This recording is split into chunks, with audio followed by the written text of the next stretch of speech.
what's your name? Bryn. And are you a student here? Yes. Hi, my name is Noah Dreiser. And are you a student here? Yep. My name is Joel. I'm a student here at Florida Tech. My name is Hugo What's your last name? Ružička, and I'm studying biomedical engineering at the Florida Institute of Technology. What is your name? Harvard. And are you a student at Florida Tech? Yes. My name is Morgan Betty. I'm from Roswell Tech. And are you a student here at Florida Tech? Yes, I'm a sophomore at Florida Tech. My name is Nick Kudrow. Are you a student at Florida Tech? Yes. Do you have trouble finding a parking spot around the university when you come from Paris?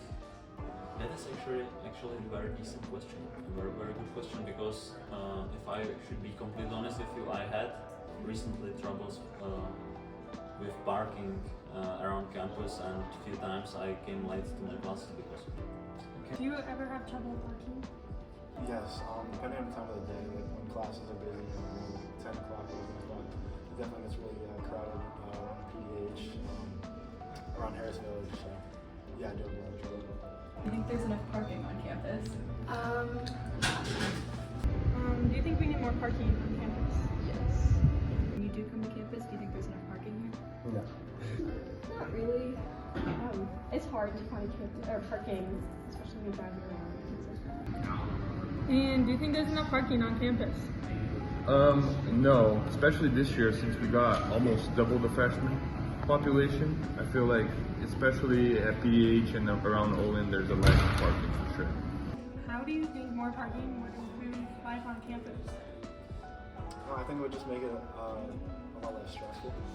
I think students will be able to get to their classes a lot quicker, and yeah, I think it would improve just overall student life.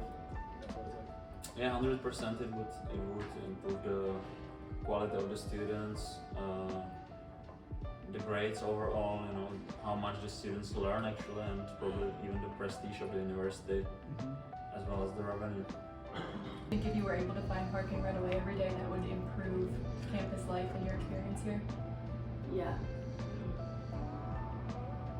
And do you think more parking would increase or decrease the traffic flow that on campus, like the back of traffic? Yeah, I think it would definitely help, especially if you brought parking away from it. So people are more likely to go to other hotels. So there's a place in the back. Okay, Yeah. cool. Thank you. No problem. And how do you think more parking would improve life on campus? It would be greatly appreciated for the off-campus residents. It gets really crowded and then you have to park super far away, like in the. How early do you leave your house to get here to account for parking? For my morning classes, I won't leave as early, but the afternoon ones, I'll probably leave like half an hour before, maybe an hour, just depending on traffic. I feel like if we had more parking, it would be first, if you have a place to park, you could go to class faster, so you wouldn't miss class. And second, you wouldn't be worried about. So sometimes I pull up to campus, I'm like, oh, I gotta park at Olin, but there's no parking, so I gotta go all the way back to basically Harris, and then I gotta walk to my class, and I get there late, and then it just discourages me to go to class. So let's talk about the initial solution that we have chosen for our challenge, which is a parking garage in Lot 10. For some of the pros, we have school operations won't be disturbed as much. There will be more parking spots than other alternative areas, and it's a convenient location to Central Campus. Some of the biggest cons are it's a big investment cost-wise, and the need to reroute traffic during the construction phase is going to impact school traffic. And as far as the drainage as well, that's going to be a challenge. The codes and ordinances that were used to reference this project are the City of Melbourne Municode, the ADA regulations for handicap accessibility, the Florida Building Code, and also the Florida Department of Transportation. The codes and ordinances considered, we have Ordinance 2005-120, 2019-30, and Florida Green Book's FDOT manual on uniform minimum standards for design, construction, and maintenance of streets and highways. The zoning ordinance defines what this piece of land can be used for, and it's I-1 an institutional district, but it is a private institutional district. So not everything will be applicable for this parcel of land. The setback requirements for an I-1 district that comes from the Ordinance 2019-30, it governs us on how much setbacks that we have to have on the actual piece of property. And because it abuts a single-family residence, we have 35 feet starting. And our building height is going to go above the 10 feet, which adds another 10 feet for every 10 feet of building height we have. This affects the solution because this parcel directly abuts a residential zone, so that we're going to have to take that into consideration when trying to maximize the amount of size that we can have for the parking garage. FDOT Florida Green Book was another reference material that we use to help us with the design process. It has minor definitions for minimum standards for design, but it codifies minimum requirements for any sort of safety needed during construction of transportation facilities. The Florida Green Book did have a minimum building height of parking garages from floor to ceiling at 7 feet. They also contain an important work zone factor, which governs the length of the work zone, which has to be a transition space in between the work area and the traffic area to have advance warning, and since it's a 2-lane road, it's going to go down to a 1-lane road. The data we looked at comes from the amount of parking passes sold to students, faculty, and staff, the amount of parking spots available on campus, and also a survey that was conducted between the students and faculty in reference to their opinions on our project and our proposed solution. The amount of parking passes sold gives us an idea of the numerical count of how many available students actually have spaces available that are attending the school. And this was accomplished by contacting the FIT parking or security to request the data, and we're averaged that roughly 1/3 of attending students have a personal vehicle on site that they use to get to and from class.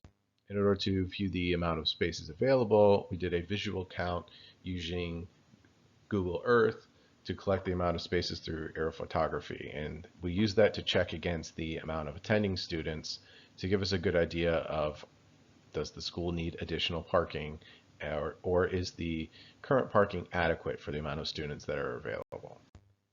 The survey that was conducted was an online polling submission that was electronically sent to students. The questions that are included in it were, is additional parking needed, and where is the ideal place to park?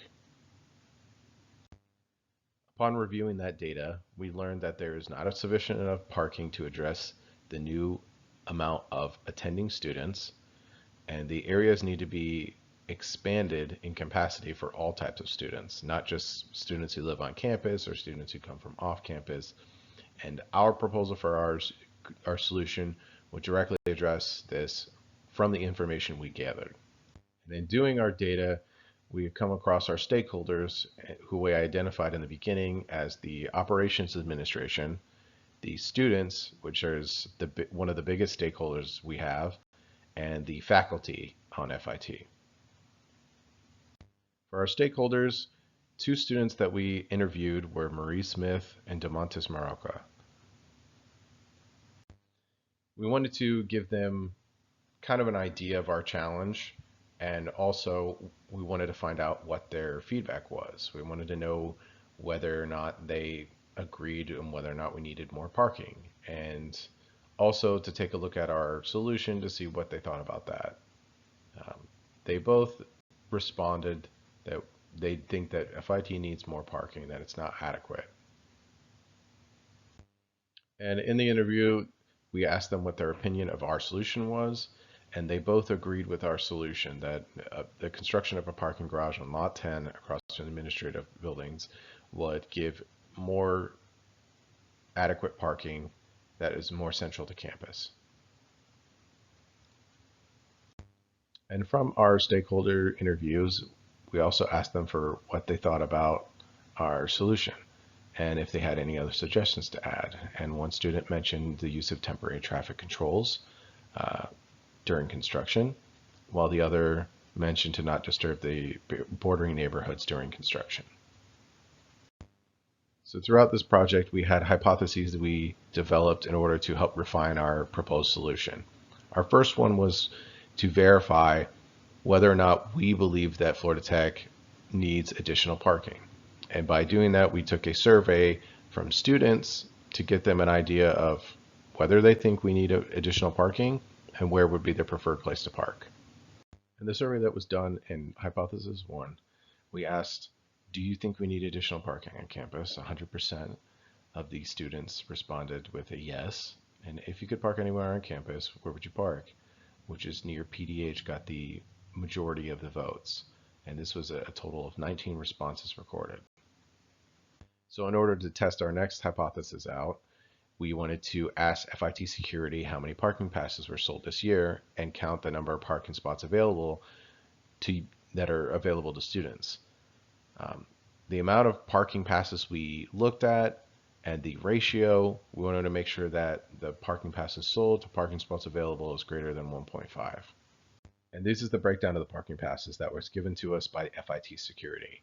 We have orange at 936, white at 1396, yellow 808, green 83, silver 22, gold 32, and motorcycle 29.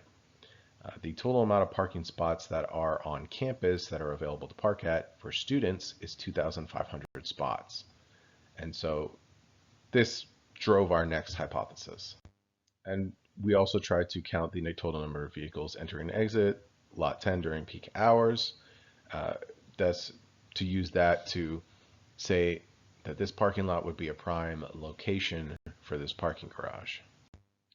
This lent itself to the final hypothesis, which we collected the data about all the parking passes, the number of parking spots, and the student survey, which helped us learn that the campus needs additional parking. So our lot is going to be proposed as the location for the parking garage. Again, the location we're looking at is parking lot 10, directly across from the administrative building and the John Miller office building, abutting that residential district.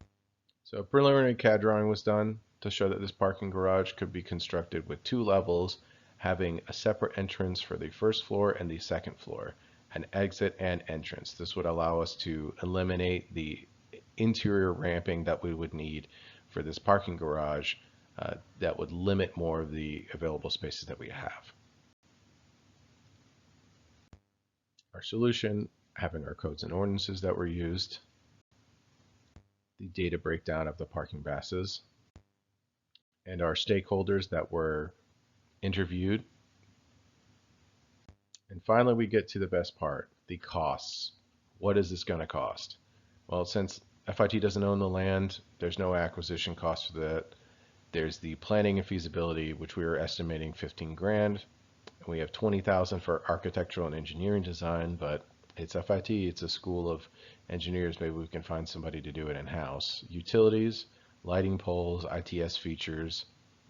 We have the main cost, which is coming from the construction cost, which is $10,560,000, which is pretty average cost for a 2-story parking garage. And the inspection permit fees to the city, which are $15,000. The operation and maintenance costs, there's no land rent since FIT owns the land. Operating staff, it's a standalone structure. There's not really any operating staff that's going to be in there. We have existing security staff that can patrol it. Labor, material maintenance for spares, they have reserve funds that should suffice in any repairs needed for cracks or deformities and such. The utilities, that's mainly just a FBL bill to keep the parking lot well lit during late hours. And insurance will most likely increase because of the increased liability of student usage. And from this project, how it would benefit our stakeholders, we have less time spent circling parking lots for students, allows for more expanding student population, and they're more likely to attend class if they can actually park. The cost benefits would be more parking spots, which means more decals sold. There's a lot more time saved on travel for students, and it would increase the school reputation and garner more attending students. The increased safety and the growth for more students, better productivity, decrease in traffic congestion, and it would increase the current spots by 269.